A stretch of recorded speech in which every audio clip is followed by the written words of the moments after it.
함께 하나님의 말씀 보겠습니다. 사도행전 1장입니다. 사도행전 1장 1절에서 8절까지 말씀입니다. 저와 여러분이 교독하시겠습니다. 데오빌로여, 내가 먼저 쓴 글에는 무릇 예수께서 행하시며 가르치시기를 시작하심부터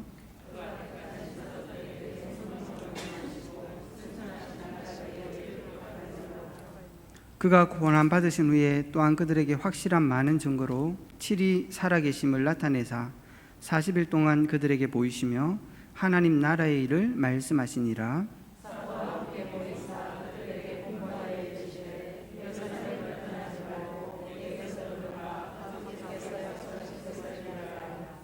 요한은 물로 세례를 베풀었으나 너희는 몇 날이 못되어 성령으로 세례를 받으리라 하셨느니라.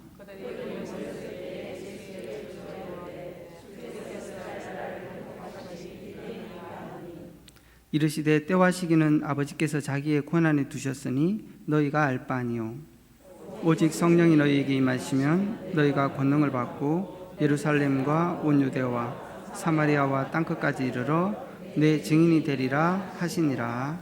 아멘.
아멘. 하나님께 영광의 박수를 드리겠습니다. 함께 옆에 분과 인사하겠습니다. 참된 제자의 축복을 누립시다.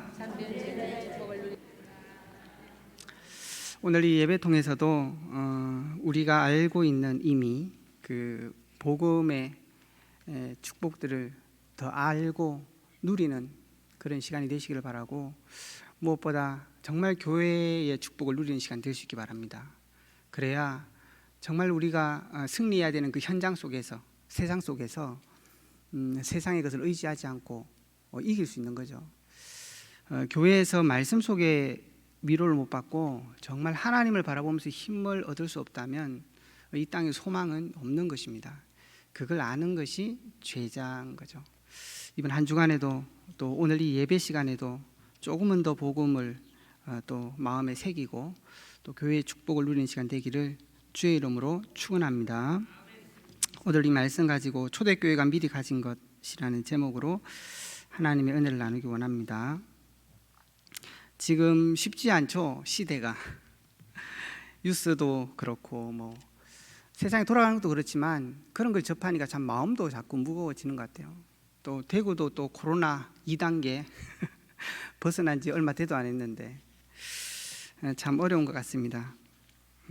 초대교회도 오늘 우리가 보겠지만 그런 핍박과 어려움들이 굉장히 있는 시대였어요. 그런데 그것을 넘어 시대를 살리는 응답을 받았거든요. 우리 성도님들도 그 오늘 초대교회가 가진 그 축복과 비밀들을 가져야 되겠습니다. 고린도후서 4장 7절에는 보면 우리가 보배를 질그릇에 가졌으니 이는 심히 큰 능력이 하나님께 있고 우리에게 있지 않음을 알게 하려 하십니다. 그렇게 말씀하고 있는 것입니다. 시대가 어려울지라도 우리 안에 하나님이 주신 그 보배, 복음, 그게 우리의 능력인 줄 알면 됩니다. 그러면 우겨싸임을 당해도 무너지지 않고, 답답한 일을 당해도 낙심하지 않으며, 심지어 박해를 받아도 버림받지 아니하고 거꾸로뜨림을 당해도 망하지 않는다. 그렇게 말씀하죠. 우리의 삶이 16절에 가면 그렇게 얘기합니다. 우리의 삶이 겉은 낡아질지 모르지만 속사람은 갈수록 든든해지고 꽉 차진다는 거죠. 왜 그러냐? 우리가 바라보는 것은 세상에 보이지 않는 것이 아니요 보이는 것이 아니요 보이지 않는 것이니 보이는 것은 잠깐이요 보이지 않는 것은 영원하기 때문이다. 정말로 어려운 시대 속에 하나님의 이 약속과 언약들이 또 우리에게 이미 있는 이 놀라운 복음의 축복이 여러분을 능히 승리하게 하실 것이고 여러분의 생애를 능히 하나님의 나라에까지 이르게 하실 것입니다. 그것이 성도의 축복인 것입니다. 초대교회가 그런 축복을 누린 거예요. 그런데 대부분의 사람들은 그렇지 않죠. 우리의 인생을 보면서 그 말씀에 잡히기보다는 우리의 과거를 상처로 안고 살아가는 사람들이 의외로 굉장히 많이 있습니다. 그리고 조금 좋으면 그것을 추억으로 간직하고 살죠. 그렇기 때문에 많은 사람들이 자신을 변화시킬 수 없는 것이고 자신의 한계를 넘어갈 수 없는 것입니다. 그 추억한다고 되어지는 건 아니죠. 괜찮다고 말한다고 되는 건 아닙니다. 그런데 더 안타까운 것은 0.1%의 사람이 이 시대를 지배하고 있는 거예요. 지배하고 있어요. 근데 그게 하나님의 사람이 아니라 네피림의 역사의 힘을 가진 사람들이라는 거예요. 네피림의 사람. 노아 시대가 망할 수밖에 없었던 이유, 그거는 시대가 어려운 것도 있지만 하나님의 백성이 하나님의 언약을 놓친 거거든요. 그게 지금 오늘 초대교회의 상황입니다. 사실 복음을 가졌다는 것은 0%의 사람이잖아요. 히브리서에 나오는 그 엄청난 사람들도 능히 세상을 이겼고 오늘 이 말씀을 잡은 고린도 교회 또한 이겼어요. 초대교회도 마찬가지였었습니다. 그게 복음 가진 사람이었었어요. 사실 보기에는 굉장하게 보이는 교회가 아닙니다. 초대교회는 여러분도 아시겠지만 굉장한 인물들이 모인 곳도 아니고 사실은 그렇게 대해도 뭐 잘못된 게 없을 만해요. 렘넌트 7명이 전부 다 그랬어요. 요셉 뭐 노예로 하나 팔려왔는데 걔 인생 뭐 파리 목숨 아니겠어요? 다윗 같은 경우에는요, 왕을 세운다 했을 때 제사장이 왔을 때 초대받지 못한 인물이 다윗이었어요. 그러나 우리가 착각을 하면 안 됩니다. 그게 다가 아니에요. 보이는 게 보이지 않는 하나님의 것이 있는 것입니다. 세상을 능히 이겼던 이 사람들이 갖고 있었던 분명한 그 축복과 언약들이 있었던 거예요. 우리 모든 성도들이 그걸 회복해야 되는 것입니다. 그러니까 초대교회가 가진 것은 그거였어요. 초대교회가 승리하고 이 시대에 예수님이 올 수밖에 없었던 이유가 뭐냐? 세상 사람들과 같이 99% 사람같이 똑같이 가고 있는 거예요. 그런데 그게 유대인이었잖아요. 그런데 초대교회가 그걸 벗어나서 언약을 회복했어요. 그러니 사실은 승리할 수밖에 없는 것이었습니다. 에스라 시대가 끝나고 거의 400년 중간 역사가 있고 예수님이 오셨는데 그 400년 중간 역사에 가장 큰 특징이 있다면 유대 종교, 유대교가 발생한 거예요.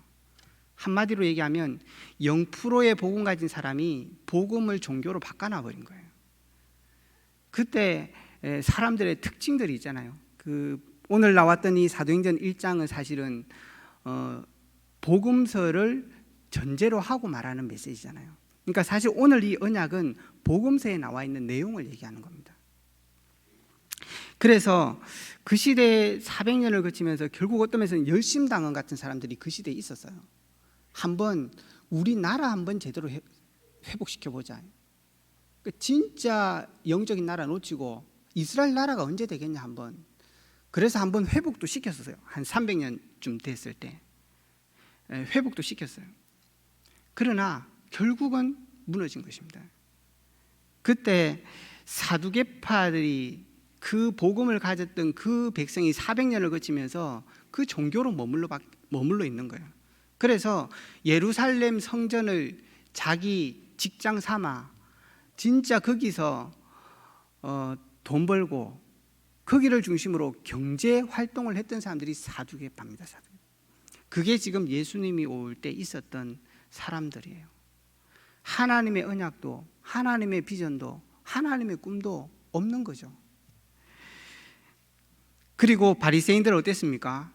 그때 에스라 시대를 넘어가면서 나라를 잃어버렸을 때 이제는 나라라도 잃었으니까 제대로 살아봐야 되지 이러면서 하나님의 말씀을 다 편집했거든요. 그래갖고 갖고 있는 그 선조들의 유전, 율법 그걸 가지고 인생을 편집하고 살아가고 있던 게 바리새인들이었어요. 그게 예수님 올 당시에 유대 종교 하나님이 주신 모든 것을 놓치고 그거 하나 남아 있는 거예요. 그때 세례 요한도 한 부류로 있는 사람들이었습니다. 광야에서 하나님이 오실 것을 예비했던 세례 요한. 지금 말하면 거의 진보 세력 같은. 진짜 세상이 희망 있냐 없잖아. 다 망할 수밖에 없는 거야. 지금은 다 망할 거야. 그 말을 한 거예요. 사실은 그게 모든 선지자들이 예언했던 얘기거든요. 그때 이 언약과 하나님의 나라의 비밀과 성령의 충만함에 하나님의 그 승리하는 비밀을 회복했던 게 초대교회였던 거예요. 그래서 정말 우리 성도들이 오늘 지금 무너져는 교회의 시대라 하지만 상관없습니다. 하나님께서 우리에게 주신 것을 회복하면 되는 거예요. 중요한 것은 그걸 가지고 우리 인생과 우리 교회가 편집되고 설계되고 디자인이 새로 돼야 된다는 거예요. 이 초대교회는 그랬기 때문에 승리할 수 있었던 것입니다. 그래서 오늘 첫 번째입니다. 초대교회가 가진 게 뭐였냐. 지금 이번 한 달 동안 우리 교육국의 렘넌트들이 계속 소통하고 있는 부분입니다. 초대교회가 가진 게 뭐냐? 언약입니다. 언약. 여러분이 잘 아는 것처럼 사도행전 1장 1절, 3절, 8절이에요. 근데 기억했다 그것은 그냥 안다 이게 아니잖아요.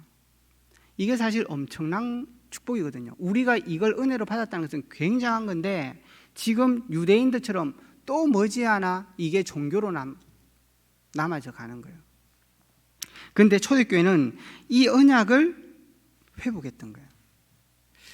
이게 오늘도 원래 이 누가가 사도행전을 기록했지만 누가복음을 기록했잖아요. 그래서 오늘 이 본문에도 내가 먼저 쓴 글에는 무릇 예수께서 행하시며 가르치시기를 시작하신부터 이렇게 돼 있는 거예요.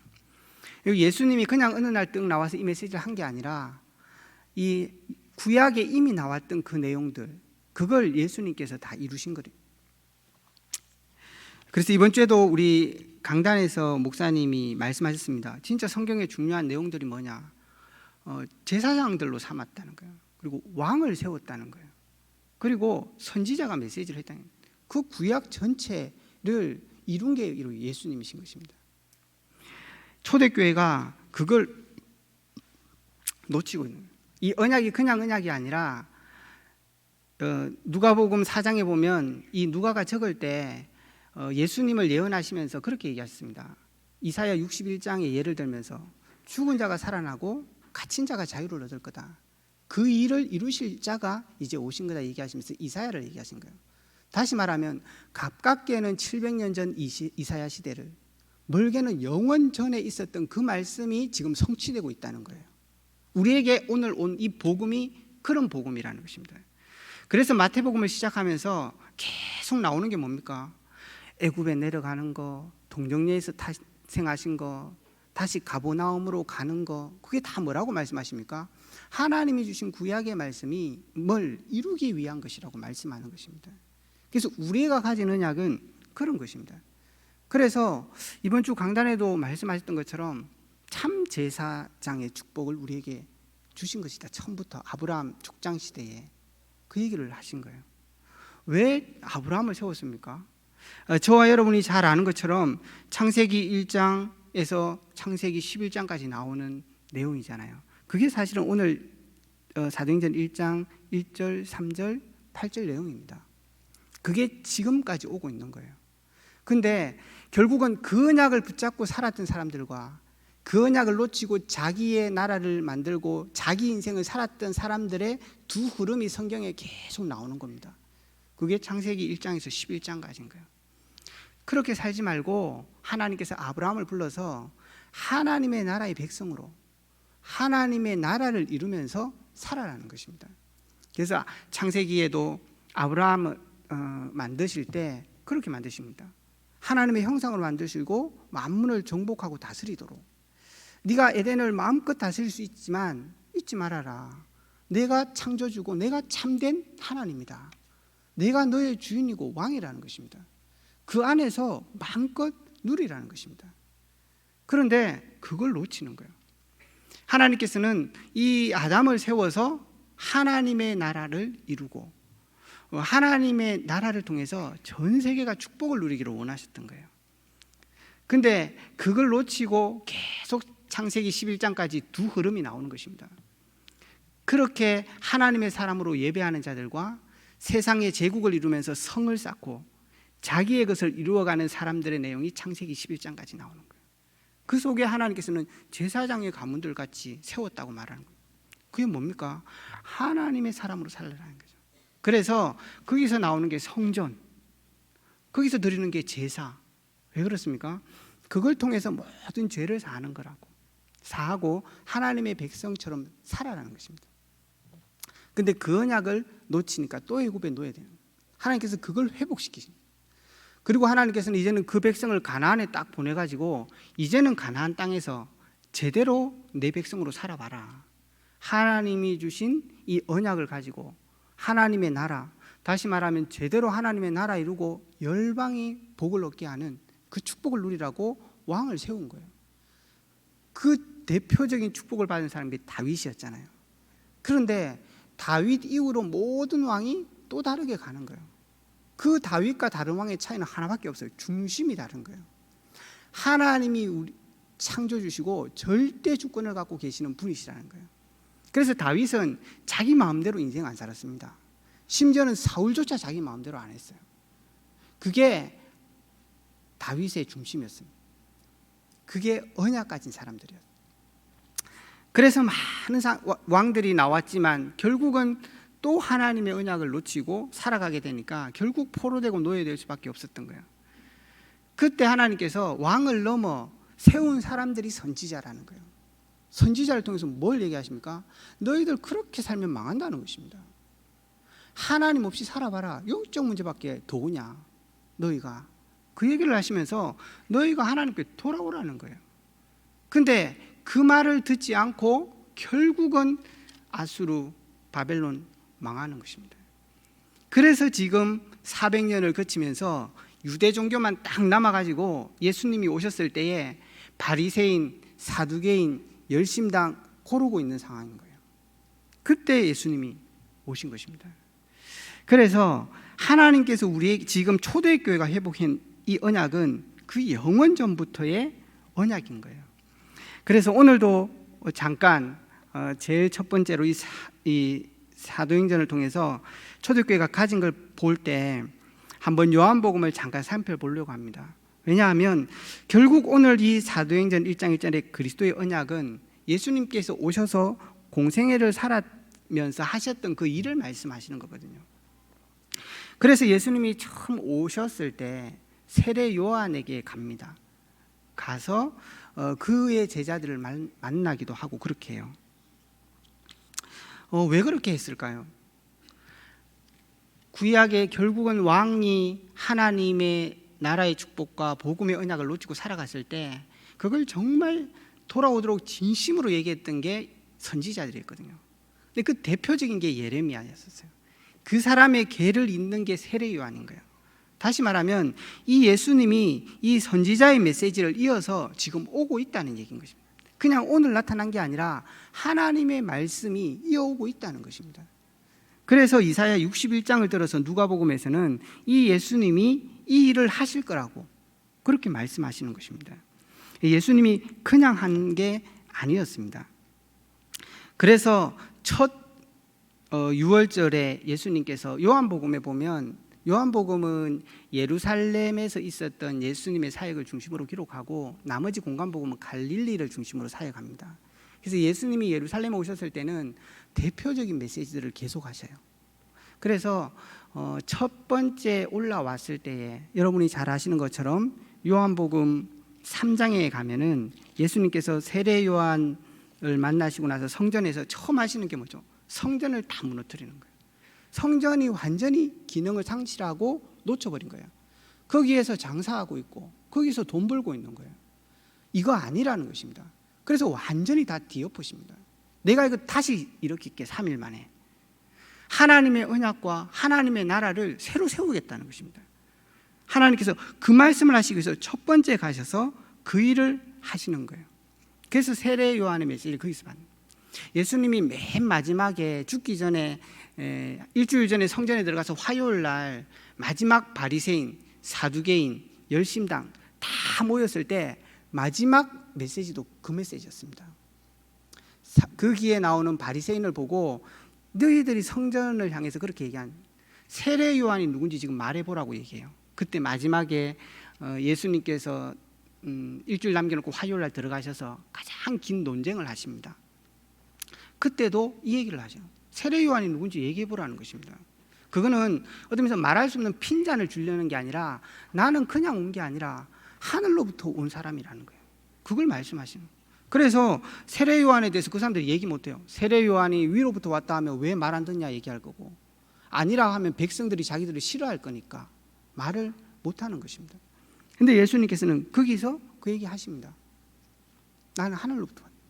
그러면서 사두개인들한테 말하고, 또 너희들이 능력이 없어서 너가 하나님의 능력을 몰라서 그런 얘기 한다면서 사두개인들을 핀잔을 줘요.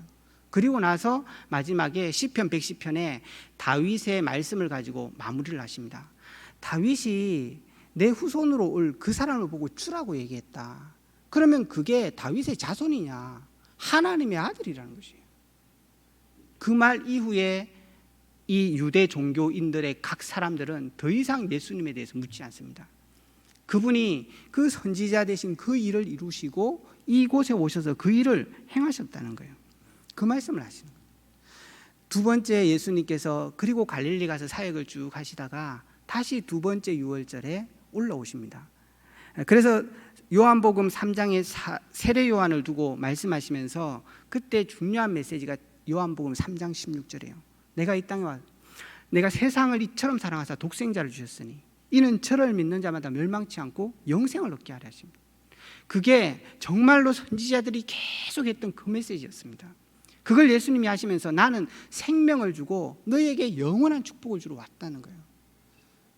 그리고 두 번째 다시 성전에 그 유월절 올라오셨을 때가 요한복음 6장에 나오는 내용입니다. 그때 나와서는 38년 된 병자를 고치셔요. 그때 유대인들이 하는 얘기가 그겁니다. 야, 안식일에 왜 너희들은 이 일을 행하냐는 거예요. 그때 예수님이 하신 말씀이 그거예요. 하나님이 일을 하기 때문에 나도 한다는 거예요. 그때 유대인들이 화가 납니다. 뭐 네가 하나님의 아들이야? 네도 그러면 하나님이야? 이렇게 얘기합니다. 그때부터 죽이기로 작정했다고 얘기해요. 그때 하나님께서 그 일을 하시면서 말씀하신 게 뭐냐면 나는 하나님의 아들이에요. 하나님의 아들로서 왔다는 거예요. 요한복음 8장에 보면 예수님께서 유대인들한테 너희는 내 말을 왜 듣지 못하냐 이렇게 해요. 왜 듣지 못합니까? 사람의 몸으로 오셨지만 그분이 하나님이신데 유대인들은 그걸 모르는 거예요. 우리가 신앙을 가지면서 하나님을 사무원 그러면 신앙생활 안 되게 돼 있습니다. 하나님은 창조주신 것입니다. 하나님의 능력은 완벽한 것입니다. 그분이 우리 인생을 구원하시려고 이 땅에 오신 거예요. 그래서 예수님께서는 요한복음에 계속 얘기하는 게 뭐냐 하면 나는 올라갈 거다. 그러니까 유대인들이 그렇게 얘기합니다. 뭐 올라간다고? 뭐? 그럼 내가 가는 곳은 너희들 못 온다고? 저 사람 자살하려고 그러나? 유대인들은 자살은 꿈도 안 꾸는 얘기거든요. 그렇게 얘기하는 거예요. 하나님이 이 땅에 오셔서 지금 생명과 구원을 주시려고 오셨는데 내가 하나님으로 이 땅에 오셨다는 거예요. 인자이지만 하나님이시라는 거예요. 그걸 알지 못하면 사실은 신앙생활이 안 되게 되는 거죠. 그래서 유월절에 그 얘기를 계속 하신 거예요. 세 번째 유월절에는 예수님께서 예루살렘으로 올라오지 않습니다. 거의 한 1년 반 넘는 기간들을 갈릴리에서 계속 사역을 하십니다. 그때 유월절에 맞았을 때 예수님이 이루신 기적이 오병이어의 기적이에요. 이 생명같이 내가 너희들 생명을 주겠다는 것입니다. 이 떡을 내가 너희에게 먹인 것처럼. 그때도 하신 말씀이 내가 하나님이라는 거였어요. 내가 그리스도로 이 땅에 오셨다. 그러니까 그때 떡 먹고 배부르고 좋잖아요. 유대인들이 왕으로 삼으려고 하는 거예요. 그런데 그 자리를 피하십니다. 왜? 하나님은 왕으로 오셨지만 왕이시지만 하나님이시지만 이 땅에 죽으러 오신 거거든요. 그러니까 진짜 자기를 제대로 아는 사람은 그렇게 하지 않습니다. 다윗도 그랬잖아요. 나는 왕 아니다 그랬어요. 여러분 기드온, 여호수아, 렘넌트들 다 보십시오. 기드온이 엄청난 역사 이뤘을 때 백성들이 그렇게 얘기합니다. 우리의 왕이 되어달라고. 그때 기드온은 그렇게 합니다. 하나님이 너희를 다스릴 것이다. 하나님이 참 주인이시고 우리나라의 주인은 하나님이라는 거예요. 그 의식이 분명했던 게 렘넌트 7명이었습니다. 그래서 예수님께서 그렇게 하시고 났을 때 마음에 포기한 사람이 이 가룟 유다입니다. 요한복음에 읽어보면 알겠지만 그때 얘기해요. 버릴 자가 누가가 보기에 예수님을 버릴 자가 가룟 유다구나. 그게 나옵니다. 그게 마지막 세 번째 유월절이었어요. 그리고 나서는 예수님이 갈릴리에서 대중을 향해서 사역을 잘 안 하십니다. 그때부터 죽을 얘기를 계속 하시면서 밖으로 계속 돌아요. 하나님은 왕이신 것입니다. 이걸 지금 성경에서 계속 얘기하고 있는 거예요. 그래서 갈릴리를 두루 다니시면서 사역하셨지만 그 이후로는 두로나 저 외곽 지역의 사역을 쭉 하시면서 마지막에 딱 가셨던 현장이 여러분이 잘 아는 마태복음 16장 16절이에요. 빌립보입니다. 거기에 가서 마지막 제자들과 내가 누군지를 결론 내시는 거예요. 주는 그리스도시요 하나님의 아들이시는 거예요. 이 땅에 오셔서 죄를 사하시고 이 땅에 오셔서 우리를 지옥의 운명에서 건져내고 우리가 잡힐 수밖에 없었던 사단과 운명에서 건져내고 하나님의 사람으로 우리를 세우겠다는 거예요. 그분은 살아계신 하나님의 아들이라는 거예요. 그걸 제자들에게 딱 고백을 받으십니다. 그리고 나서 예수님이 마지막 네 번째 유월절에는 축으로 올라가시는 거예요. 하나님이 선지자로 왕으로 이 땅 가운데 계속. 그리고 나서 요한복음에서 넘어가면서 마지막에 예수님이 네 번째 유월절에 가셨을 때에 죽기 참 잡히시기 하루 전에 마가다락방에서 제자들과 깊은 얘기를 하십니다. 그게 요한복음 14장, 15장, 16장, 17장까지 나오는 내용이에요. 그러니까 요한복음 7장이 지금 예수님이 죽으시기 6개월 전이거든요. 그러니까 그때가 바로 예루살렘 올라갈 때인데 예수님이 그 다음에 하실 얘기가 굉장히 많으셨던 거예요. 그걸 제자들한테 모두 다 설명해 주고 있는 겁니다. 그래서 그때 예수님께서 하신 얘기가 뭐냐면 그때도 주제는 그거예요. 나 떠나겠다고. 그 얘기예요. 왜? 하늘에서 왔으니까. 하나님이시니까 가시겠다는 거예요. 그러니까 제자들이 이렇게 두려워하잖아요. 그때 예수님이 마음에 근심하지 마라. 나를 믿으니 또 하나님을 믿어라. 그렇게 얘기하는 거죠. 내가 너희들을 예배하러 가겠다. 내가 다 준비하면 다시 오겠다는 거예요. 너희가 나 가는 길 알잖아. 그렇게 얘기합니다. 그때 도마가 생뚱맞게 모르는데요. 이렇게 얘기합니다. 그러니까 예수님께서 내가 곧 길이요 진리요 생명이니 나로 말미암지 않고는 아버지께로 올 자가 없느니라. 그렇게 얘기하는 거예요. 그때 빌립이 옆에서 뭐라고 얘기하지 아십니까? 가서 보는 거는 좋은데 나는 지금 하나님 보고 싶어요. 그래도 이렇게 얘기합니다. 정말 웃기죠. 근데 그때 예수님이 얘기하셔요. 네가 나를 보고도 하나님을 보여달리 하냐. 내가 하나님 안에 하나님이 내 안에. 너희가 예수를 믿으면은 너희 안에 예수 하나님이 너희 안에 계시는 거다. 그 얘기를 하셔요. 그게 뭡니까? 성전 임마누엘의 축복이잖아요. 예수님이 마지막에 제자들에게 그 말씀을 하시는 거예요. 참된 제사장, 성전, 하나님과 함께하는 축복을 얘기하시는 것입니다. 그래서 그 요한복음 14장에 넘어가면서 예수님이 그 얘기를 하시고 정말로 하나님이 복음으로 말미암아 구원받은 우리가 얼마나 큰 축복을 받았는지를 말씀하신 거예요. 우리가 구원을 받는다는 것은 하나님이 우리와 함께 하시는 거잖아요. 그러니까 지금 3단체나 그런 사람들은 사실은 자기가 합일한대요. 합일. 그러니까 내가 신을 받아서 내가 신이 된다는 거지. 그거는 자기 인격도 없어지는 거예요. 근데 하나님이 말하는 건 연합입니다. 연합. 나도 나고 하나님도 하나님인데 우리가 하나 된 거예요. 굉장히 놀라운 축복이 임마누엘 축복입니다. 오늘 내가 가서 밥 먹는데 하나님이 함께 하시고, 내가 전도 현장에 갔는데 하나님이 함께 하시고, 그게 하나님께서 우리에게 주신 언약이었어요. 그 중요한 키가 뭐냐면 성령으로 너와 함께 하겠다는 것입니다. 지금 이 예수님의 행적을 보세요. 사도행전 138이 그냥이 아닌 거예요. 예수님께서는 공생애 전체를 통해 그 말씀을 하셨는데 그 말씀 전체가 구약 말씀이에요. 그래서 이 언약을 초대교회가 회복한 거예요. 그래서 그 말씀을 제자들에게 하시고 나서 감람원으로 가시는데 포도나무가 있는 거야. 그때 비유를 하십니다. 그게 바로 그 앞에 말씀했던 설교거든요. 그리고 나서 예수님이 마지막에 그가 나를 정언할 것인데 너희도 나와 함께 할 것이고 너희가 나를 정언할 거다. 그렇게 얘기합니다. 결국 사도행전 1장 8절의 이 언약은 예수님이 처음부터 얘기하시면서 제자들한테 죽기 전에도 얘기하신 말씀입니다. 너희가 성령의 충만함을 받을 것이고 그 일로 증인될 것을 말씀하시는 거예요. 그리고 나서 제자들을 위해서 기도하고 잡혀가시는 게 예수님의 공생의 3년이었어요. 그게 지금 오늘 사도행전에 나오는 이 언약입니다. 우리가 그리스도 알 수 있습니다만은 정말 하나님의 아들로서 이 땅에 오십니다.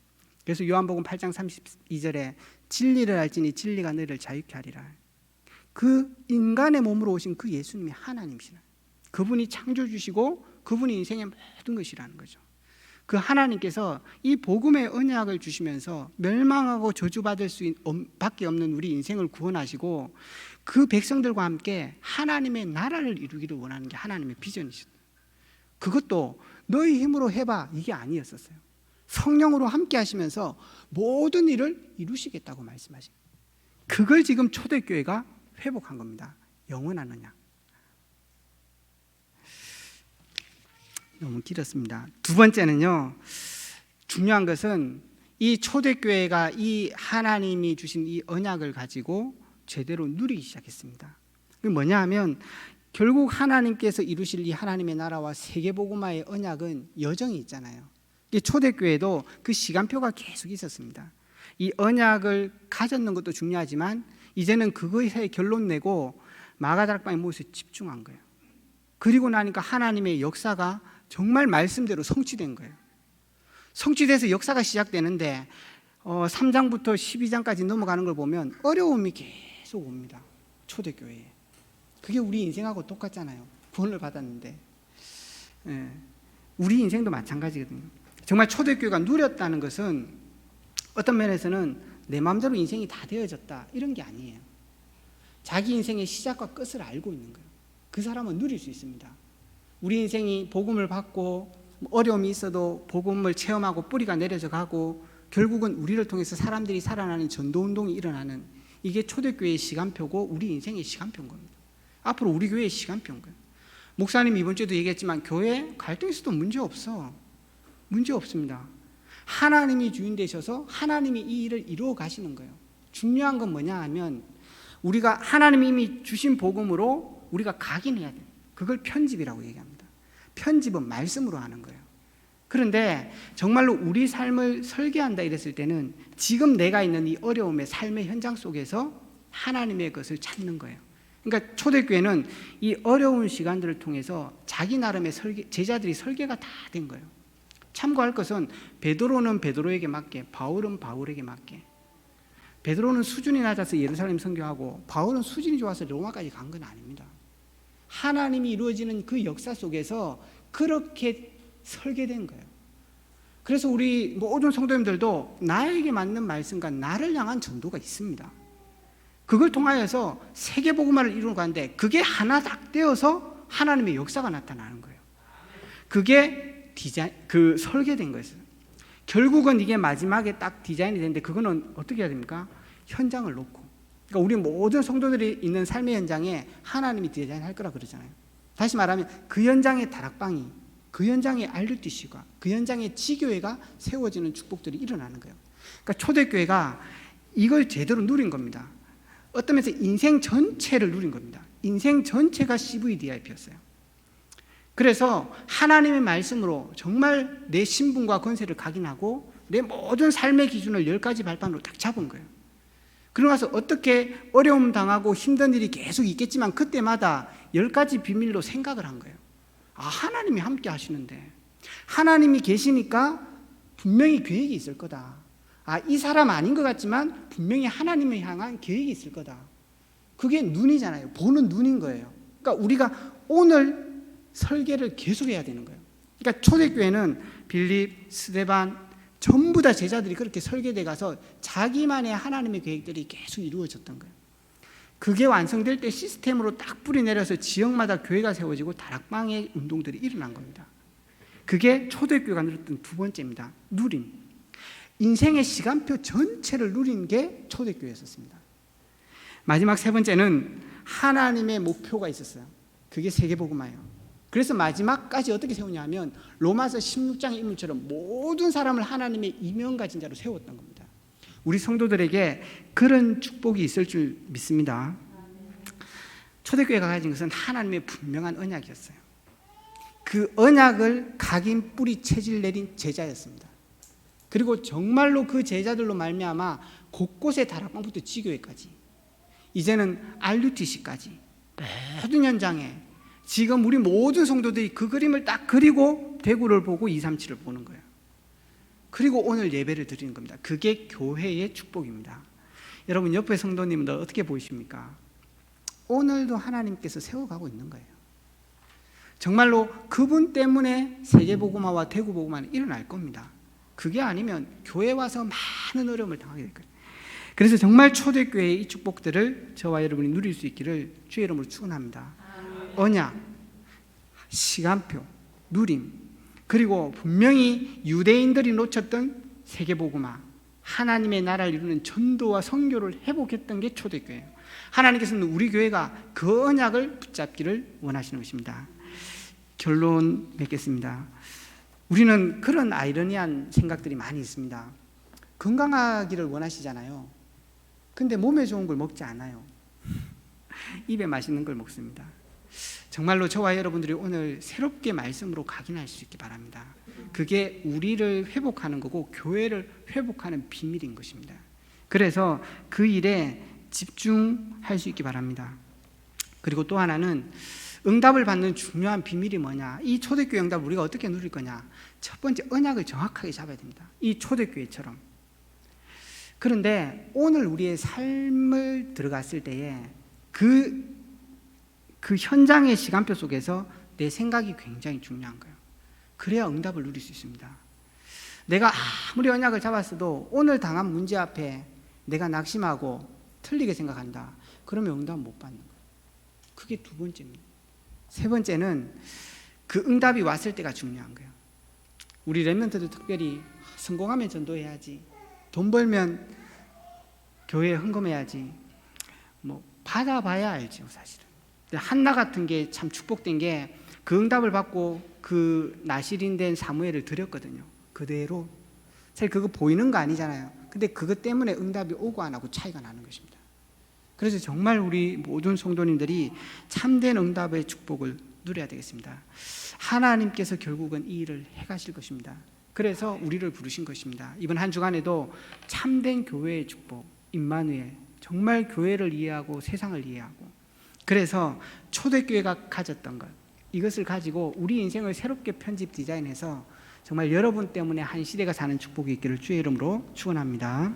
살아계신 주님 감사합니다. 오늘도 우리 모든 성도님들이 참된 제자의 길을 갈 수 있도록 은혜를 더해 주시며 초대교회가 회복했던 언약과 시간표를 누리고 우리 인생을 누리게 하시며 정말로 우리를 통하여서 모든 현장에 참전도 운동이 회복되도록 역사하여 주시옵소서. 예수 그리스도의 이름으로 기도합니다. 지금은 우리 주 예수 그리스도의 은혜와 하나님 아버지의 지극하신 사랑과 성령의 내주인도 역사하심이 초대교회가 가진 영원한 언약을 가지고 우리의 인생을 새롭게 디자인하며 한 시대 전도자로 제자로 살아가기를 결단하는 우리 모든 성도들의 업과 학업과 미래와 가정과 교회 위에 지금부터 영원토록 함께할지어다.